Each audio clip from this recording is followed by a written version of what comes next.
Hello guys, welcome to my channel T something, and in this video tutorial I will gonna show you how to fix Windows 11 your virus and threat protection is managed by your organization. So how can fix this type of error? Let's get started. Before starting off the video, I humbly request you please subscribe my YouTube channel for more updates. So let's start.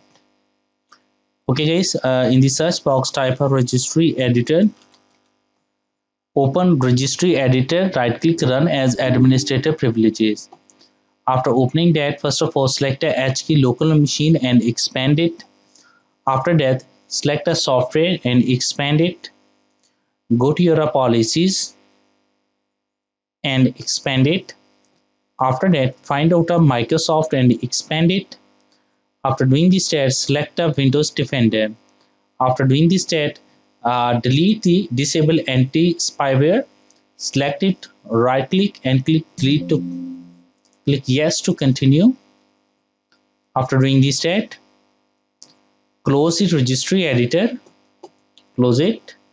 After that, restart your computer, and I'm sure that after restarting your computer your problem is fixed.